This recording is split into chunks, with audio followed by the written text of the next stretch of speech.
our gut health may play a bigger role in our mental health than we ever realize. There's a new review published in the journal Nutrients explores how the gut microbiome, the trillions of bacteria living in our digestive system, can actually impact our anxiety. And joining us live to help us break it all down is Shanthi Appello, a registered dietitian and health and wellness expert with the Blue Cross Blue Shield of Michigan. Shanthi, thank you so much for joining us this morning. We really appreciate your time. To start, what exactly is the gut microbiome? How is this all connected to our brain and mental health? Yeah, thank you so much for having me. And good question. The gut microbiome is actually made up of trillions of microorganisms. And it may sound a little scary that bacteria is in our gut, but it actually does play an important role in our digestion, our immune health, and even our mental health. So, having this kind of balanced microbiome can help us with mood, sleep, even stress response. And as you pointed out, that study did find a link between anxiety disorders and our gut health. Which is so interesting. And I kind of Yeah. understand what it's talking about because, when you do eat some of the poorer quality foods, I feel like your brain does feel a little foggy, like moving forward. And that might be putting it in very small terms here. But can you kind of explain, like, with some of the bad foods that we might be eating, or maybe some of the alcohol we might be consuming, how does that play into those disorders? Can you kind of talk about that? What does that mean for our mental health? Yeah, so you simplified it in a way that I love. And basically, it just points to this idea that there is this gut brain axis where our gut is communicating with our brain.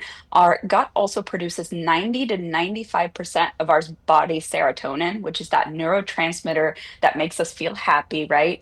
And so when we don't treat our gut right, we may not have this positive environment to communicate with our brain and produce this neurotransmitter. So, when we have more inflammation in the body. That's also associated with more anxiety, poorer mental health. And so that means things like alcohol, as you mentioned, ultra processed foods, so ready to eat meals, baked goods, things that are really rich in saturated fat, added sugar, and even artificial sweeteners. So those are all kind of the no go. But there are also certain bacteria, as highlighted in this study, that are really beneficial for our gut. If we put it into terms too of what's going on in the United States, US adults, about 31% have experienced some kind of anxiety disorder in their life, 21%, or sorry, 19% in this last year. And so it's so important to think about what we're putting into our body. And if you're a yogurt lover, this study found that the lactobacillus gene can kind of help with that gut balance. And so, it's found in yogurt and lots of other good things. That's so interesting you say that. And it's actually funny you bring up yogurt because in preparation of this interview, I did place my Instacart order. I do that during the morning show. I placed my Instacart order this morning and made sure I had Greek yogurt on there because I know that that kind of does help with digestive health Yeah. and gut health as well. What are some other foods that we might be able to eat that might maybe promote a healthier relationship between our gut and our mental health? Yeah, so you pointed out the probiotics. So that's going to be in yogurt, kimchi, if you like those rice bowls or even on your salad.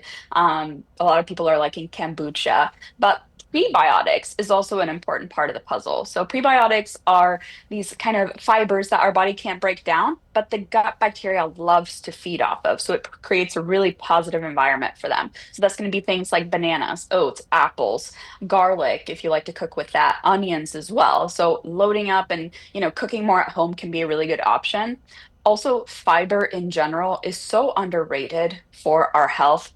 Can help with so many things beyond our digestion. And so, making sure we're packing that in. Raspberries are an incredibly rich source of fiber.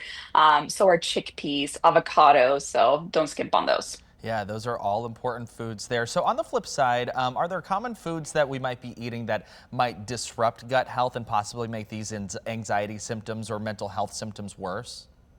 Yeah, absolutely. As I mentioned, those ultra processed foods really are kind of key to increasing inflammation in the body. That inflammation has been linked with poorer mental health. And so I wouldn't say that we want to think about perfection here. We think about frequency instead. So, how often are we eating foods that are ready to eat?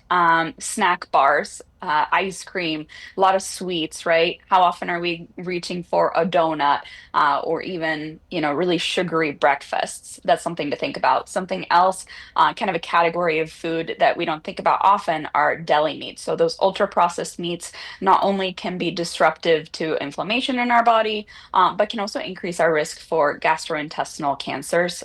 So that's one that we can replace with things like rotisserie chicken for a convenient option, or those bagged tuna.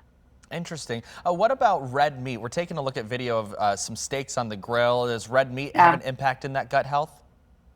Yes, it does. So that red meat can, of course, increase the risk of inflammation, and so that really does play that key role in here. And we talked about that gut-brain axis and the communication between our gut and our brain, and it really is so important to think about that because we often actually call in the nutrition world our gut our second brain, Mm. and so contributing to that inflammation really has a big impact on that communication too.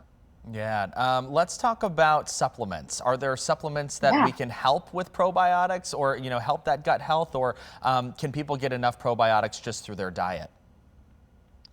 We always want to focus on diet first, but supplements can be a good idea. Now, there are so many different supplements in supplement It aisles, can it's get very difficult to overwhelming. narrow down. Yes. So, if you're going for a probiotic supplement, you want to look for the ones with the most strains, right?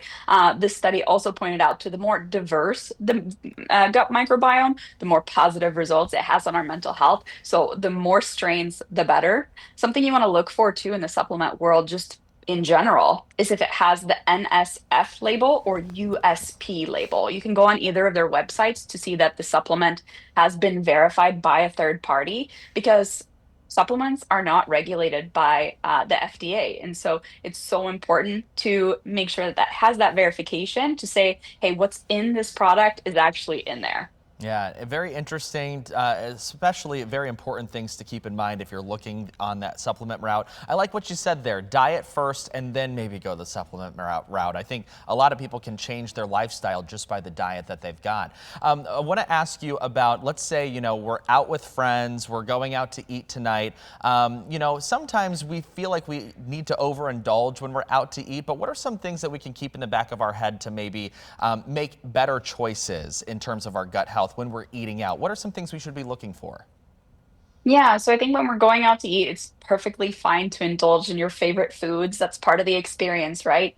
But if you see some of these foods that we talked about, right? Like if you're sharing an appetizer with friends that's a little heavy on the fat or the sugar or something like that, share it with people. Don't have it all in one portion to yourself. Something else that you can do is just consider choosing one of your sides or at least one component of your meal as something healthy. So choose a side of steamed broccoli or have a salad, and just find some balance and eat lesser of the more fatty things, by sharing or taking some things home. Yeah, this is a quick little story. I actually used to go to this restaurant a long time ago. I would always get the burger, and then I found what you described as like that rice kimchi kind of bowl.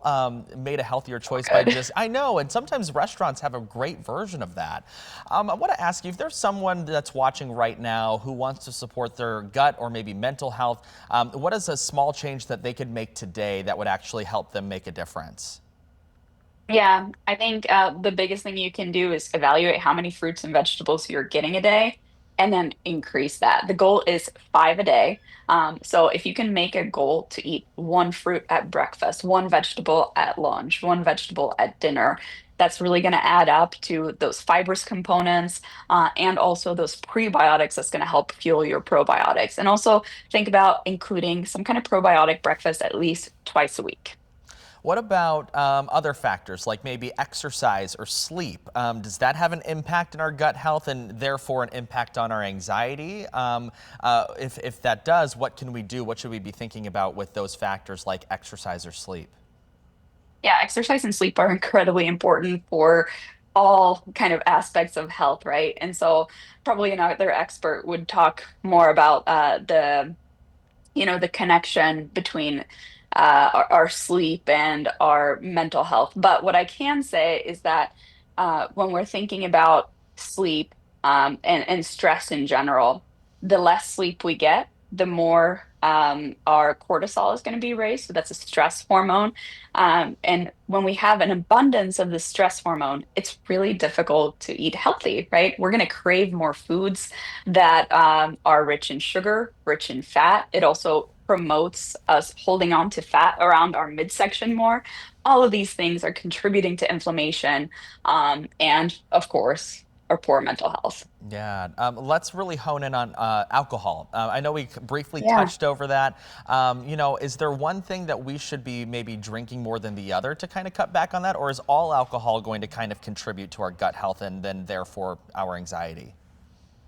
Yeah, so there was that recent US Surgeon General, excuse me, uh, release where they talked about the dangers of drinking alcohol and that no amount of alcohol is really safe, right?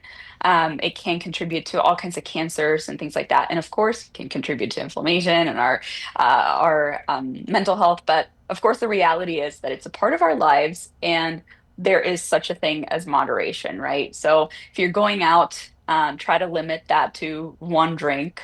Also, mocktails are having such a moment right now, particularly in younger populations. People are realizing that, hey, alcohol doesn't really make me feel good the next day, right? The anxiety, as people have nicknamed it. So think about including some mocktails. I know restaurants are doing such a good job including more of those. And I also think that when you're having a get together, if you're having alcohol like wine or cocktails available, it's so great just to have that other option available as well and to make it as fancy and as fun because the healthy choice is oftentimes the easy choice. And if it's there for you, it's much more easy to go for. So I love, incorporating seltzer waters. Those are not going to have any added sugar to them. You can add a little bit of sugar to your liking, but mix them with fresh fruits. There's lots of aromatics that you can find, and even kind of ready to go mocktails you can buy at the store.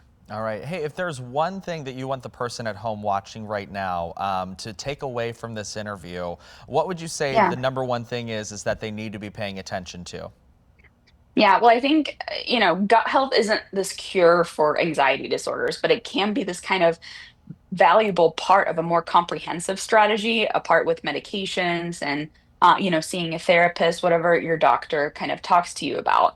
And then I think something to think about just in general in terms of your eating is that don't go for perfection. Just think about what you can do every day to eat a little bit healthier because sometimes trying to be perfect is way too overwhelming, and we just can do little small steps that will make a big difference over time. All right, Shanti Appello with the Blue Cross Blue Shield of Michigan. We really appreciate your time. We're actually going to have you back tomorrow to talk about marinades as we get into the summer season. So we appreciate not only your time today, but also tomorrow as well. Thank you so much.